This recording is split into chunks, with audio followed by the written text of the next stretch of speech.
Hello and welcome to the Doha Daily as we approach, in fact, past the halfway point of the second round of matches on another big day for Asian football. Australia picking up a crucial win. Unfortunately, things not as good for Saudi Arabia. They went down to Poland. We'll get into both of those things, joined by Paul Williams as normal. And this is not Michael Church, although not a little bit bigger than Michael. But he's still bald, but you know. Well, we don't know about that. No, I am. Yes, I am. That's where you can be good. This is Jarrod Walsh. Jarrod, thanks so much for joining us. Do you want to explain a little bit about who you are and what you do? Yes, thank you very much for having me. It's a really good time to be involved as well.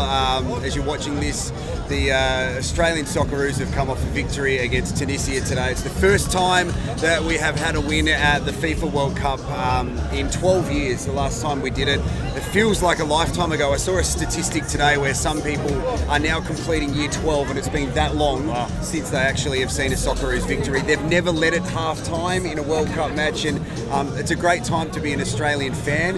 I think the job's not done yet, but obviously it's great to be involved, and my job is to get the fans all excited on the microphone as the matchday MC. Yeah, so we will talk a little bit about that because it's fascinating, but let's get into the nitty-gritty of the game first of all. Paul, the goal, the game, the flow of the game, after the goal, what happened, just a rough breakdown.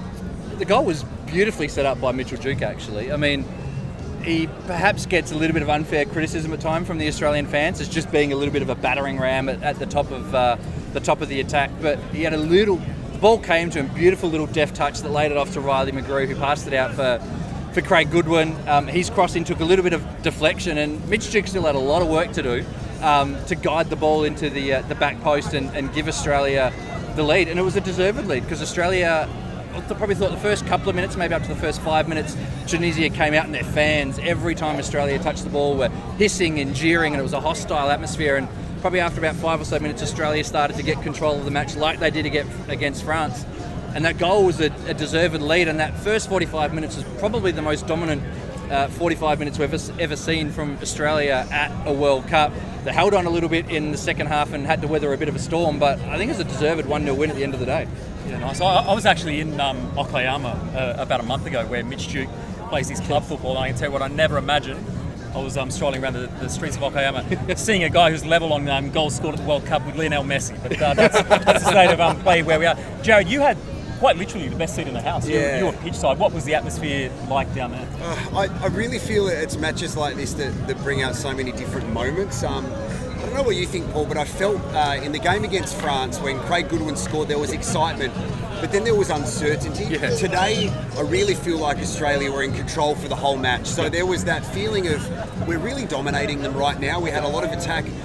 Where Mitch Duke scored that goal, that was on the end that I was sitting near the Australian bench. And I think the moment of that was the celebration he did with his young son, which was captured on broadcast, and it was a beautiful time. But then you see post-match, you see Martin Boyle in the middle of the circle, the spiritual leader who can't play, and Harry Suter, who's played his best game for Australia 2 games after coming back from an ACL. So it's moments like this that really give Australia the character, and hearing the satisfaction of the fans afterwards. I feel that we were certainly outnumbered by the Tunisian supporters today, especially at the start. I've still got a ringing in my ear, but by the end of it, when a couple of Australian songs were belted out through the speakers, we really felt like we're not just making up the numbers. We're here to compete, and as we speak, we're sitting second in our group. Yeah. It's all to play for now.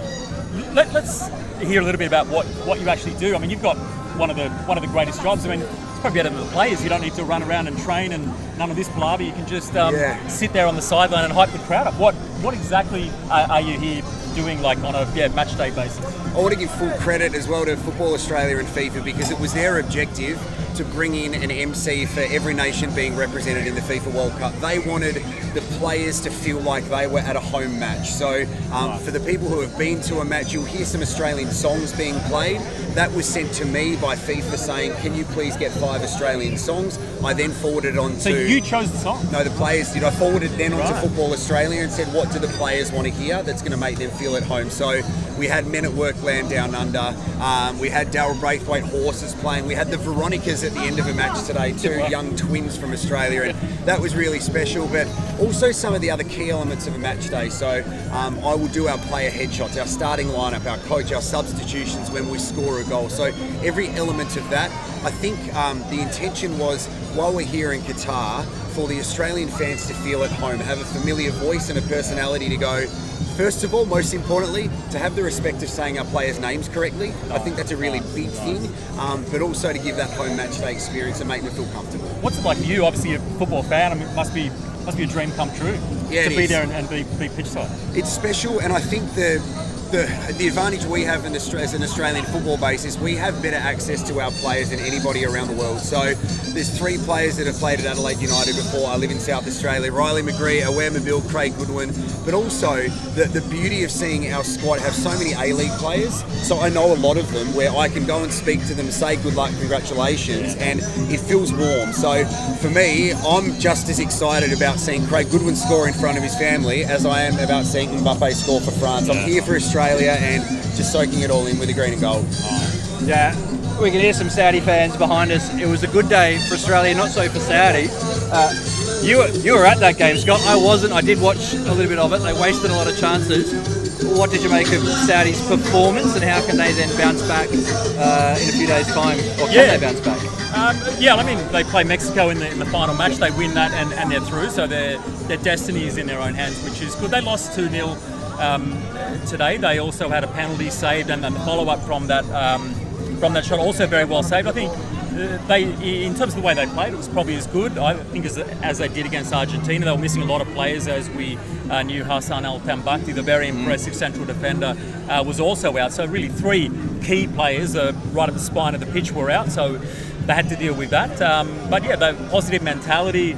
They played aggressive again, and I think the great thing was, a lot of people thinking maybe it was a fluke, the performance and the result in the first match. They've doubled the performance up, not the result, but they played very well again. The passing was really crisp, the movement was good, the mentality was positive. They took the game again. I mean, I don't know how, but the Saudis are ranked 50-something in the world, so Poland are almost double ahead of the ranking. So 2 teams that are much higher ranked on the table. They've really gone out and had a go, and it's in their hands heading into that final match against Mexico. Unfortunately, it wasn't quite the scenes with all the messy stuff that we saw last night when we did our filming and after the first match. But still, unbelievable atmosphere again at the stadium today. Let's have a little look now at some of the reactions from the disappointed but still jubilant and full of song and dance Saudi Arabian fans.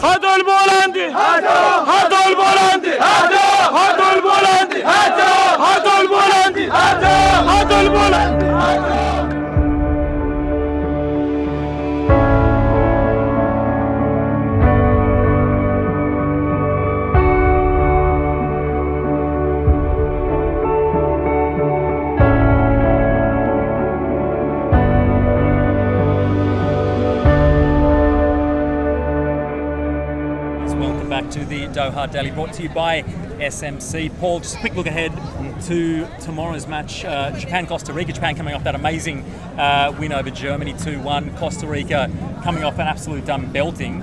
The only team in the World Cup to not have a shot of any description since they did it a long time ago. So Japan should go in as favourites. Is this a little bit of a trap, though, for Japan? It can be. We've seen it happen before, where you get the big upset result that no one is expecting you to get, and we know that Japan can sometimes struggle when they're the favourites and expected to create the momentum in the game. That's not necessarily the way this Moriyasu side plays. They like to sit back and hit more on the counter. They're going to have to be the team that's on the front foot tomorrow, so that could perhaps catch them out. I still think they'll be too strong. You look at Costa Rica shipping 7, Japan will be full of confidence. I know Costa Rica are effectively playing for their place in this World Cup. They lose, they're out of the tournament, but Japan's quality should be far too much. I'm interested to see what you think, though. Do you think you know this Japan team better than I do? Do you think they can follow it up that Germany result with a win tomorrow? Yeah, I think you said it very well. It's not the kind of script that Moriyasu wants. Him and the way that he's got the team set up, they play more effectively when their backs are against the wall and they come up against bigger nations. That was always going to be the way with Germany and Spain. But the narrative is now that they should come out and get it done easy. I don't know if it's going to be that easy, to be honest, because they don't like, even in Asian qualifying when they play so-called lesser nations, they struggle to break them down. It's not the way under him.